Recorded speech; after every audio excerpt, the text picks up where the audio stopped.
There was a time when potatoes were grown according to observation rather than instruction, when the land itself determined the method, and when success was measured by resilience rather than uniformity. Before agriculture became shaped by machines, most farming decisions were guided by what plants actually did when left undisturbed. Potatoes, in particular, revealed their preferences clearly. When allowed to grow in loose, protected layers, they produced more food with less effort year after year, without exhausting the soil that sustained them. In the late 19th and early 20th centuries, small farmers across Eastern Europe, rural France, and parts of Russia practiced a method that would later disappear from official agriculture. Instead of burying seed potatoes deep in the ground, they placed them directly on the soil surface. They left the soil beneath untouched and covered the potatoes with thick layers of organic matter, straw, hay, leaves, and whatever plant material was available at the end of the season. As the plants grew, additional layers were added on top, extending the growing environment upward rather than forcing the plant downward into compacted earth. This method was documented. In 1905, agricultural bulletins recorded its results with cautious curiosity. Yields consistently doubled and often tripled. Labor inputs dropped sharply. Disease pressure declined. Water requirements decreased. These outcomes were not isolated. They appeared repeatedly across regions with different climates, soils, and growing conditions. The method worked because it relied on biological processes that were universal rather than technological processes that were situational. What early observers struggled to accept was not the data, but the appearance. Fields grown this way did not look orderly. There were no straight rows, no bare soil, no visible signs of effort. The ground appeared covered, irregular, and unmanaged by the standards that were beginning to dominate agricultural thinking.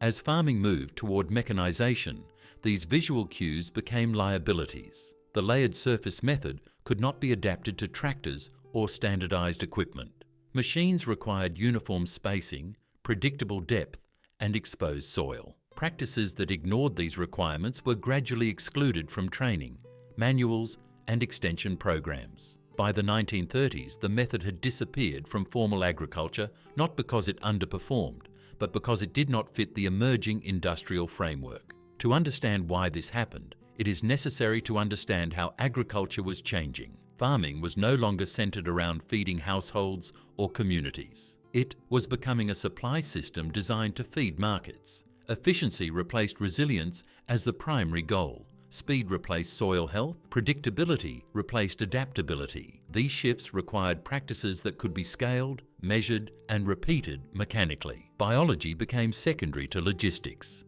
Deep planting allowed machines to operate without obstruction. Repeated hilling kept rows accessible. Exposed soil enabled uniform fertilization. Fertilizer created dependence on industrial inputs. Each change reinforced the next. The layered potato method disrupted this chain at multiple points. It eliminated the need for repeated labor. It reduced fertilizer demand. It produced yields that were abundant but variable in size and timing. It resisted standardization. As a result, the method was not banned or outlawed. It was omitted. Over time, omission achieves the same result as prohibition. Knowledge that is no longer taught eventually disappears from practice. Yet the method did not vanish completely. It survived quietly in places where industrial systems could not fully reach. During periods of scarcity, especially during the two world wars, the layered method reappeared. Straw-grown potatoes fed villages when fuel was unavailable and labor was limited.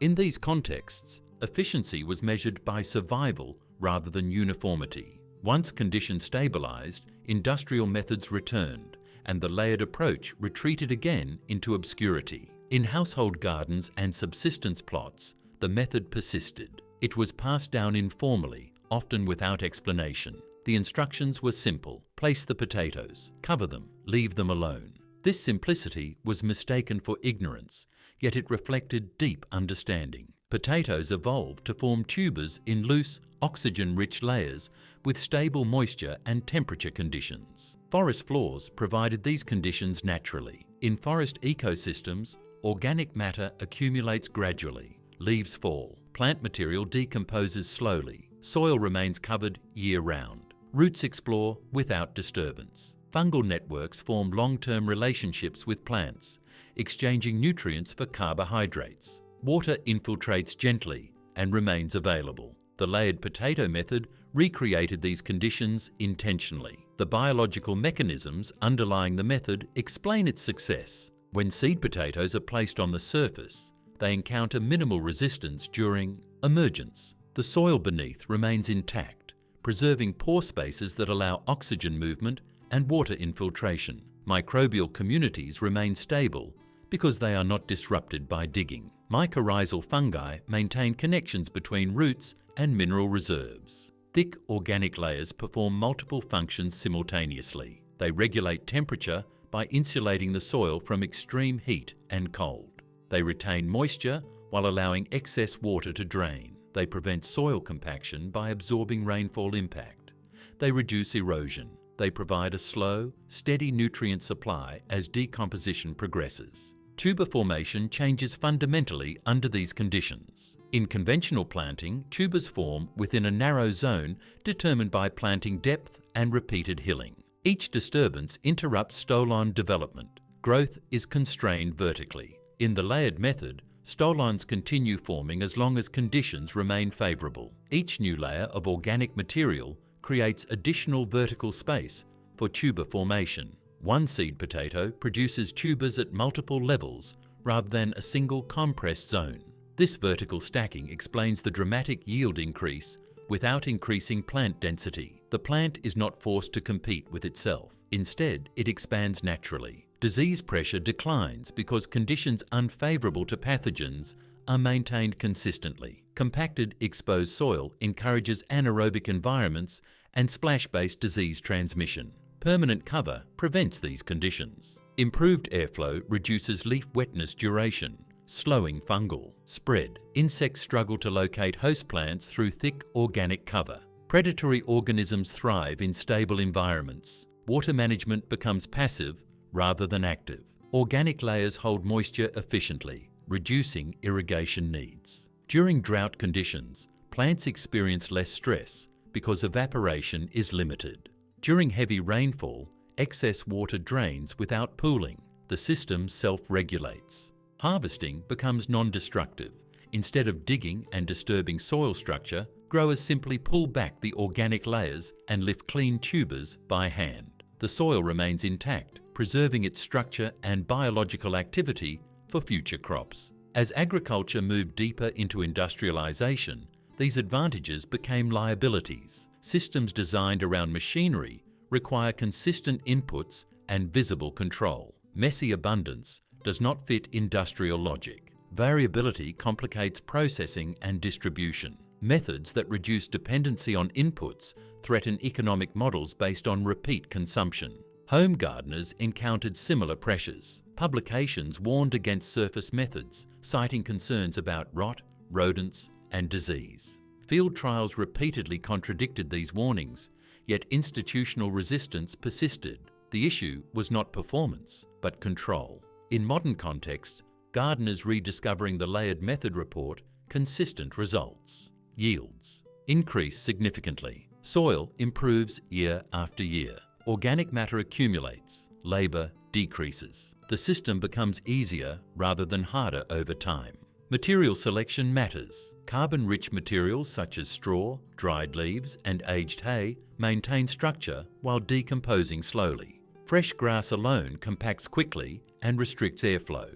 Mixed materials perform best. Timing matters. Planting begins once soil temperatures rise and frost risk decreases. Covering should be generous from the start. Interference undermines the system. Digging, checking, and correcting disrupt biological processes. The method requires restraint. As stems grow, additional layers are added gradually. Growth proceeds upward. Each layer represents additional productive space. At the end of the season, the cover is removed and tubers are collected. Remaining organic matter continues decomposing, enriching the soil. Some tubers are left behind, allowing the system to self-renew. The disappearance of the layered potato method illustrates how knowledge can be lost without being disproven. Soil retains memory even when instruction disappears. When disturbance stops, microbial networks rebuild, fungal associations re-establish, worm populations increase, carbon remains stored in the soil rather than released into the atmosphere. After several seasons, benefits extend beyond potatoes. Soil structure improves, water retention increases, weeds weaken, disease cycles diminish, crops grown afterward perform better without additional inputs. The soil becomes resilient rather than dependent. The method also reshapes the relationship between grower and land. Modern cultivation emphasizes constant intervention. The layered approach emphasizes condition setting and patience. Effort shifts from control to preparation. Biology performs the work once conditions are established. This challenges deeply ingrained assumptions. Effort does not guarantee success. Intervention does not ensure improvement. Plants respond to environment rather than force. The layered method succeeds because it aligns with natural processes rather than overriding them. Because it resists mechanization, standardization, and commodification, the method remains absent from industrial agriculture. It cannot be patented or optimized for machines. It exists only through practice and memory. The method reflects an older philosophy of food production. For most of human history, agriculture worked with decay, cover, and time rather than against them. Organic matter accumulated, soil remained protected. Nutrients cycled gradually. Resilience emerged through stability rather than acceleration. The layered potato method preserves this philosophy. It restores soil health while increasing yield. It reduces dependency while increasing output. It replaces extraction with renewal. It was not forgotten because it failed. It was forgotten because it worked too well outside systems built on control. Abundance was never engineered. It was layered.